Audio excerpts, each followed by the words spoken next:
Bapak Ibu Saudara yang dikasihi Tuhan, kita kembali bersama dalam pengajaran firman iman hari ini. Saya berdoa semua baik-baik dan sehat-sehat saja, sebagaimana jiwa kita juga makmur di dalam Tuhan. Amin. Secara ringkas, apa yang kita pelajari adalah bahwa karena Tuhan berkata bahwa Dia memberikan hari depan yang penuh harapan, yang dalam bahasa aslinya mempunyai arti hari depan yang dipenuhi harapan-harapan kita yang digenapi, maka kita perlu memenuhi imajinasi kita atau bayangan kita tentang masa depan dengan harapan-harapan yang positif dan sesuai dengan yang dikatakan firman Tuhan. Masa depan kelimpahan, masa depan kemenangan, dan seterusnya. Itu perlu memenuhi imajinasi kita. Harapan saja tidak cukup. Sebab firman Tuhan berkata bahwa harapan itu perlu diisi dengan iman. Ibrani pasal 11 ayat yang pertama berkata, "Now faith is the substance of things hoped for, the evidence of things not seen." Now faith is the substance of things hoped for, the substance of things hoped for. Faith is the substance of things hoped for.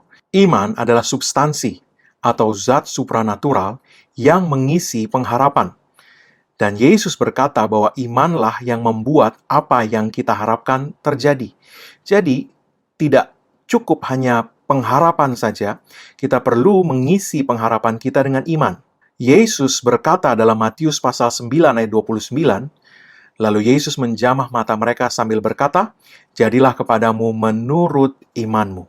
Jadi, setelah ada pengharapan, imajinasi, bayangan tentang masa depan, maka kemudian kita perlu mengisi imajinasi itu, pengharapan kita itu dengan iman. Banyak anak-anak Tuhan mungkin telah memiliki imajinasi atau harapan yang sesuai janji firman Tuhan. Dan sebagian lagi juga telah mengisi pengharapan mereka dengan iman. Ingat bahwa iman timbul dari pendengaran dan pendengaran akan firman Kristus. Akan tetapi, mereka belum melihat manifestasi dari apa yang mereka harapkan dan imani itu. Mengapa? Sebab iman mereka belum diekspresikan dengan kata-kata. Segera setelah peristiwa di mana Yesus mengutuk pohon ara, dan keesokan harinya pohon itu telah kering dari akar-akarnya, dia mengajar murid-muridnya bahwa apa yang terjadi dalam hidup seseorang adalah iman yang mereka ekspresikan dengan perkataan. Mari kita lihat. Markus pasal 11 ayat 23. "Aku berkata kepadamu, sesungguhnya barang siapa berkata kepada gunung ini, beranjaklah dan tercampaklah ke dalam laut, asal tidak bimbang hatinya, tetapi percaya bahwa apa yang dikatakannya itu akan terjadi, maka hal itu akan terjadi baginya." Berkata-kata tanpa iman juga adalah hal yang percuma. Sebab Yesus berkata bahwa hal yang akan terjadi adalah apa yang dikatakan seseorang dengan percaya. Orang itu telah percaya bahwa hal yang akan dia katakan itu adalah hal yang akan terjadi. Dia kemudian mengucapkan hal yang dia percaya akan terjadi itu. Bapak Ibu Saudara yang dikasihi Tuhan, memegang perkataan firman Tuhan, maka kita perlu memperhatikan ketiga komponen ini. Pengharapan, iman, dan kemudian perkataan. Perkataan memegang peranan yang sangat penting dalam kehidupan orang percaya. Bukan sekedar berkata-kata saja tanpa ada iman di dalamnya. Seperti yang latah dilakukan oleh banyak orang Kristen. Tetapi perkataan yang lahir dari iman. Jadi setelah kita memiliki pengharapan, imajinasi kita membayangkan masa depan yang sesuai dengan apa yang firman Tuhan janjikan, kemudian kita mengisi imajinasi kita itu dengan iman, yaitu dengan mendengar dan mendengar firman yang berbicara tentang apa yang kita harapkan itu, maka kemudian setelah iman datang dari firman yang kita dengar dan kita dengar itu, kita perlu kemudian mengekspresikan iman kita itu dengan perkataan. Perkataan yang lahir dari iman akan melepaskan kuasa Tuhan bekerja bagi kita. Yakobus pasal 5 ayat 15 berkata, Dan doa yang lahir dari iman akan menyelamatkan orang sakit itu, dan Tuhan akan membangunkan dia. Dan jika ia telah berbuat dosa, maka dosanya itu akan diampuni. Doa yang lahir dari iman, perkataan yang lahir dari iman, perkataan yang diucapkan karena percaya, itulah yang akan menyebabkan kuasa Tuhan dilepaskan dan manifestasi mukjizat terjadi.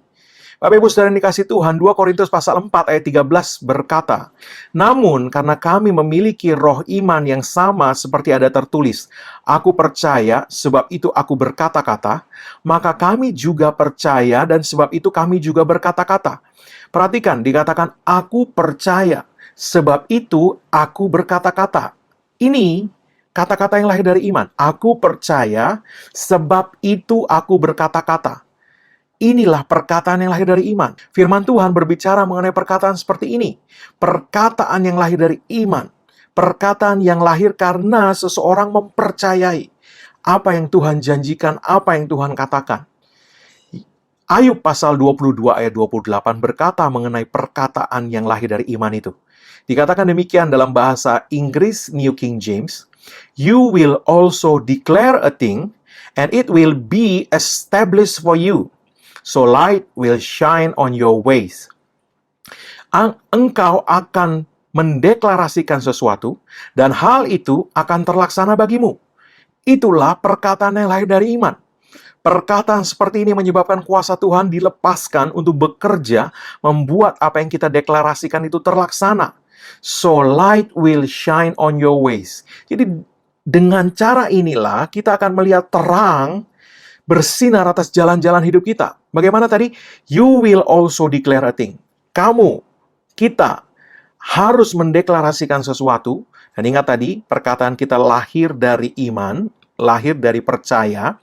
Dan apa yang kita ucapkan itu akan membuat kuasa Tuhan dilepaskan sehingga perkataan kita itu akan terlaksana. Bapak Ibu Saudara yang dikasihi Tuhan, jangan remehkan hal ini. Anak-anak Tuhan kurang memperhatikan hal ini karena mereka kurang memahami kebenaran mengenai perkataan yang lahir dari iman. Kita perlu memahami kebenaran ini. Sebagian orang terlalu menekankan pada kata-kata sehingga mereka melupakan faktor imannya. Sehingga mereka hanya berkata, kamu sih berkata negatif, kamu sih perkataannya seperti itu, kamu sih. Atau mereka berkata, kamu harus berkata-kata, kamu harus memperkatakan, kamu harus memperkatakan. Tapi firman Tuhan berkata bukan sekedar kata-kata. Sehingga kita tidak jadi orang yang hanya latah memperkatakan, tapi kita perlu memperhatikan bahwa iman harus mendahului kata-kata. Aku percaya, karena itu aku berkata-kata. Kita perlu memperhatikan bahwa iman memenuhi hati kita dulu. Dan iman itu timbul dari mendengarkan dan mendengarkan firman Kristus. Setelah itu, baru kita berkata-kata. Sehingga perkataan kita lahir dari iman. Faktor penting lain adalah menyadari bahwa bukan seberapa rohaninya seseorang yang membuat perkataan orang itu terjadi. Perempuan yang sakit pendarahan 12 tahun, secara hukum agama Yahudi adalah seorang yang najis.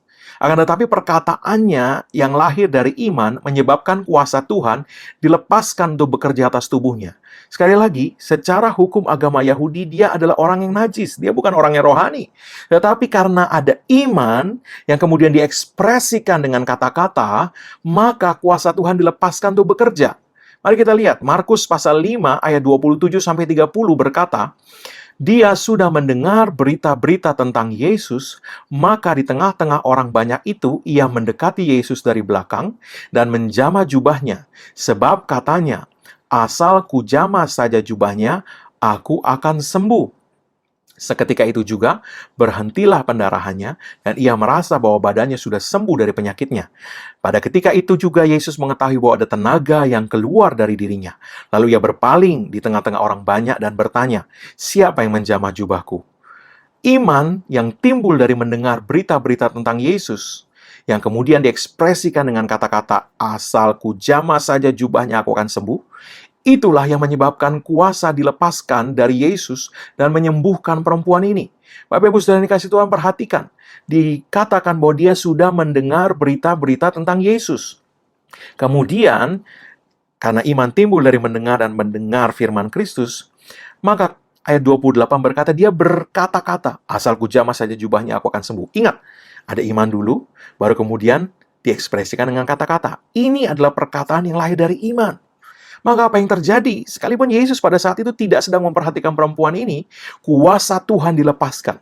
Ayat 30 berkata, Yesus mengetahui bahwa ada tenaga, dalam bahasa Inggris power, dalam bahasa Yunani dunamis, yaitu kuasa mukjizat Tuhan, keluar dari diri Yesus dan menyembuhkan orang ini, perempuan yang sakit pendarahan ini.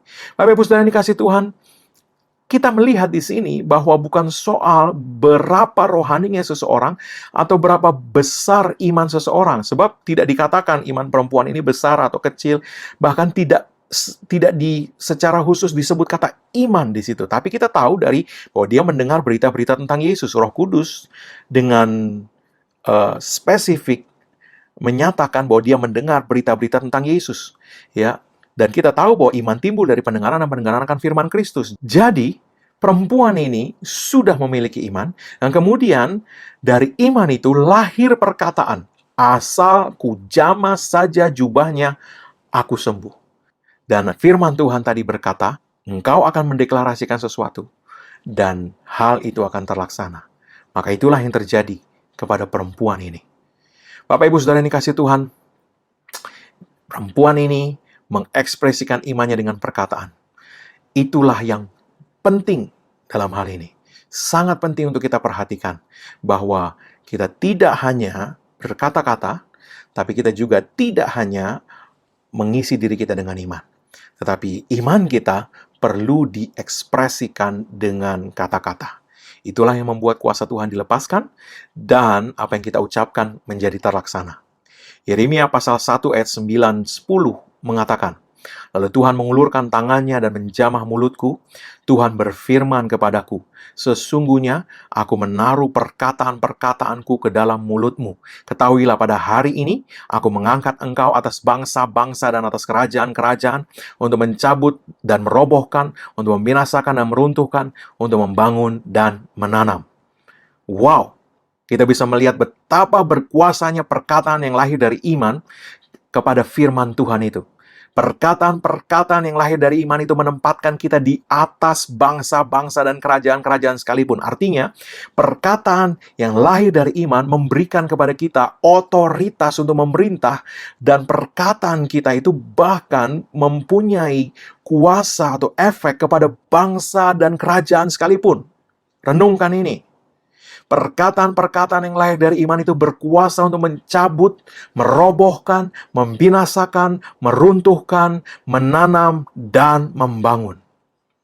Mencabut apa? Meruntuhkan apa? Mencabut, merobohkan, membinasakan, meruntuhkan sakit penyakit, kemiskinan, kekurangan, masa depan yang suram, kekalahan. Menanam apa? Membangun apa? Kesehatan ilahi, kelimpahan, masa depan gilang gemilang, serta kemenangan. Perhatikan di sini, ada hal yang menarik. Dikatakan menanam dan membangun. Nah, kita tahu bahwa kalau kita menanam sesuatu, pohon tidak serta-merta tumbuh. Demikian juga kalau kita membangun sesuatu, tidak serta-merta bangunan jadi.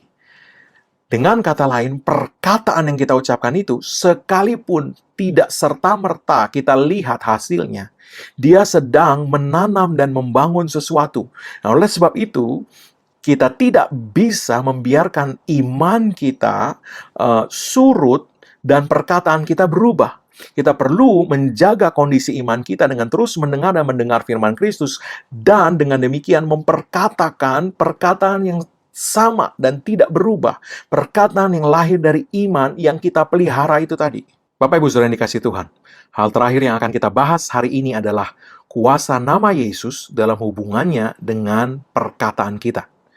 Perkataan yang lahir dari iman yang kita ucapkan tidak tergantung kepada kuasa dan kemampuan kita, kesalehan kita sudah lihat tadi, tetapi kepada kuasa dan kemampuan Yesus sendiri saat kita mengucapkannya di dalam nama Yesus. Yohanes 14 ayat 13-14 berkata, "And whatever you ask in my name, that I will do." Whatever you ask, apapun yang engkau minta, dalam bahasa Yunani, arti sebenarnya adalah apapun yang engkau demand, deklarasikan atau tuntut. Apapun yang engkau minta di dalam namaku, itu yang akan aku lakukan, kata Yesus. That the Father may be glorified in the Son, supaya Bapa dipermuliakan di dalam Anak. If you ask anything in my name, I will do it. Bila kamu meminta sesuatu di dalam namaku, bila kamu mendeklarasikan, memerintahkan sesuatu, memperkatakan sesuatu di dalam namaku, I will do it, kata Yesus. Aku yang akan melakukannya. Jadi, apapun yang kita ucapkan, perintahkan, deklarasikan di dalam nama Yesus, Dia menjamin bahwa Dia sendiri yang akan melakukannya. I will do it.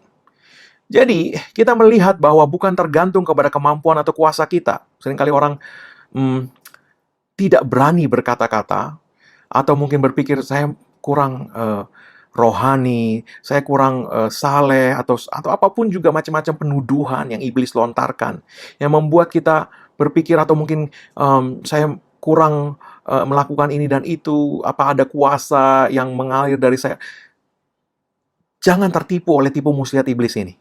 Yesus berkata, apapun yang kamu minta di dalam namaku, aku akan melakukannya. That I will do. Itu akan aku lakukan.